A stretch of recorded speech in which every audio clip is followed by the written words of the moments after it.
Painting outdoors is a little bit like trying to put a grizzly bear in a cat carrier. Not only does the animal not fit, it tends to object.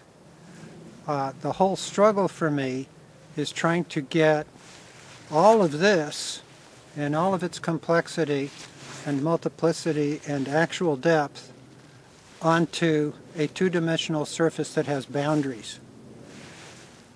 And that's what keeps me busy and has kept me busy for a long, long time. It's a very, very difficult issue if you approach it in a certain spirit. So some of the other difficulties that come up are logistical difficulties. The other day I was going out scouting and I fell down and banged my head on the rock. That's the third time that's happened to me along that particular rock face. The wind blows your gear over, your painting falls on the ground, the palette flips wet side down onto the wet painting. You have to carry your gear in and set up and take out. It's actually a terrible way to try and paint a picture, and I strongly discourage students when I speak to them from trying to do it. So why do I do this, given the logistical and formal difficulties? It's a very big subject in every sense of the word, and that's certainly an attraction.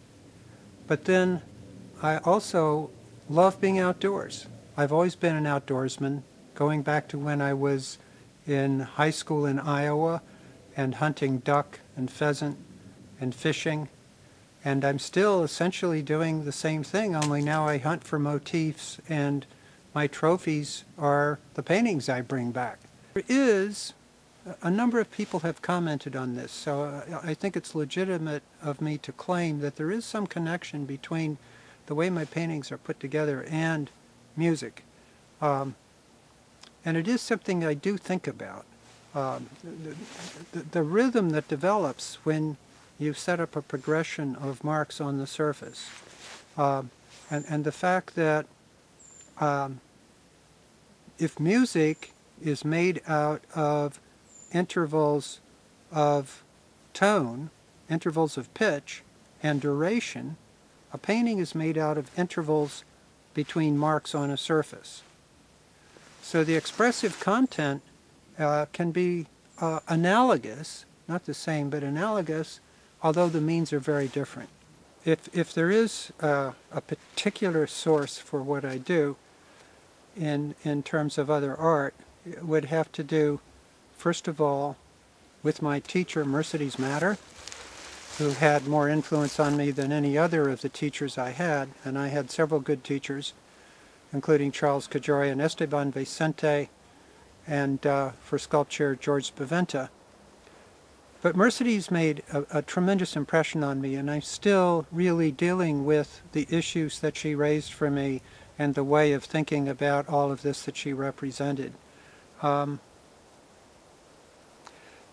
the other source I think of is analytic cubism, which has been a lifelong interest for me. It comes not because of anything Cezanne thought or did, but because of what the Cubists thought. They thought that it came out of Cezanne. In some sense, they did take a lot from Cezanne. But the construction of those paintings, the way they're put together, interests me a great deal and is for me a formal device for dealing with certain perceptual issues as they unfold in our experience of the actual world. So that I'm taking a certain little motif, a motif that comes from analytic cubism, and sort of nudging it around and playing with it in terms of trying to tie it to my experience of looking at actual things in the real world. The color in my paintings is very jacked up, and I have to think that there's an element of my personality in that. I'm not necessarily happy with that thought because sometimes the color in my paintings seems very harsh and even jarring. But the sort of the more logical reason or the impetus behind it that led me to use color like that really has to do with the difficulty of dealing with color outdoors often when you have sunlight or daylight coming down from an overcast sky. And the colors are so remarkable and frequently so subtle and yet so extremely characteristic in a certain way, and often, of course, very saturated, very intense colors, that the whole sort of thrust of how I use color has to do not with trying to describe the colors I see, but trying to find adequate substitutes or analogs for the colors that I see out there that in themselves, in the painting, convey some of that brilliance and some of that intensity of the outdoor light. A good friend of mine named Janet Sawyer told me about a drawing group that was meeting on 14th Street and 6th Avenue. So I went, and it was Mercedes Matter with students from Pratt. And the talk during the breaks was about starting a school. The school that became the New York Studio School. Well, Mercedes posed two models in this very elaborate way she had that ended up with people being arranged to look vaguely like an abstract expressionist painting on this beautiful divan. Very lovely to look at. I was very involved at that time with analytic cubism, and I've indicated that that's been a big influence on me. So I set up my drawing pad and I got out my charcoal and I made, looking at the models, I made sort of fake, very bad, analytic cubist drawing. And Mercedes came around and she looked at this. She was a person frequently of few words, but what she had to say was pregnant. And she looked at this and she said, there's another way to do that. And of course the other way to do it is to make paintings that are very constructed from observation. And that just clicked in my mind in the most extraordinary way, and I've been thinking about it ever since. Some of the paintings I work on I could continue with indefinitely, because part of my purpose is to have the painting be open-ended and always susceptible of further revision, and so that you could just sort of continue like that, and I could actually show you paintings that would demonstrate that statement. But what happens more typically, and what I'm really looking for, is for the painting to reach a stage where, in effect, I really can't think of anything further to do with it.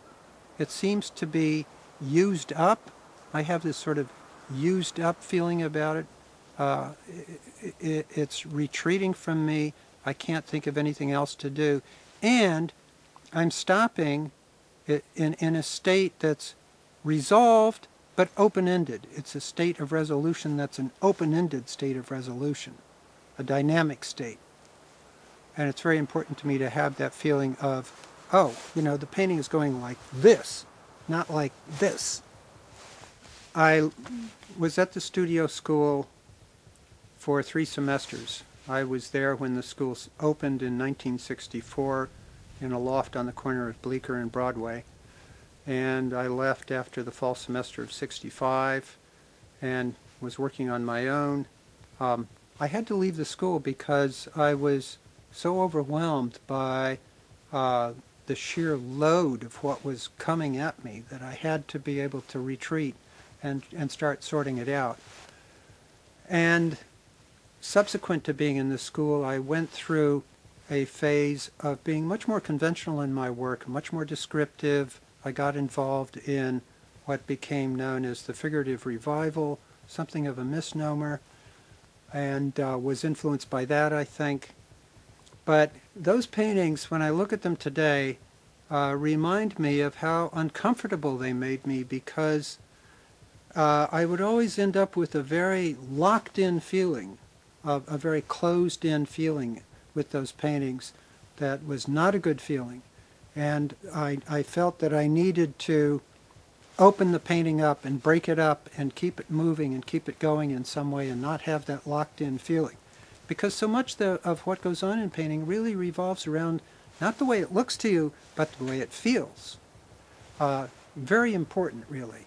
And you have to listen to how it feels as you're working on a painting and how you're responding to it on an emotional level, because that in a way tells you a lot more about what's going on than just what you're seeing with your eyes.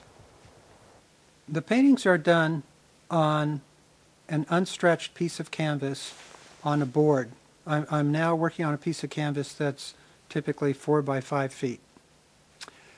And I go out and start working, and I find sometimes that what I'm looking at, when I sort of look out at what's in front of me and look from left to right, because I'm taking in a big sweep of space frequently, and also from maybe 10 feet out from my feet and on up into the sky, that when I'm looking over here at what I'm painting over in this direction, I can't see what I'm painting over here. And conversely, when I'm looking at what's here, I can't see what's up here in the sky. So that the experience is to a degree fragmented, and it doesn't really want to fit on a rectangle. So that as part of the process of figuring out the painting, you know, this goes here, and then I measure, this goes here, this mark here, and I find out as I work on the painting, I start establishing a shape. And that shape seems to need an inner logic as well. That's why it's broken up into segments with lines dividing the different segments. And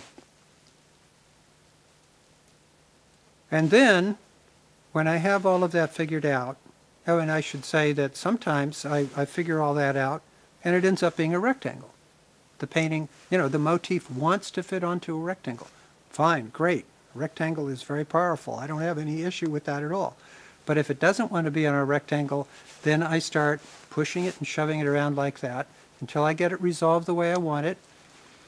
And then I cut out a piece of plywood in that shape, and I cut the painting and stretch it on the plywood. And that's the way it's done. I'm a very restless person. Not in my personal life. My personal life is rather staid and conventional. But in my work, I seem to have this constant need to be sort of going into something else or trying something else or doing something else and not getting stuck. And the paintings themselves frequently have this sort of seething, restless quality to them that personally I sometimes find a bit disquieting. I mean, I don't know if I care for it particularly, but it's clearly an expression of what I want to do and what my approach to this is. So there it is, you know, I'm sort of stuck with that, and I accept it.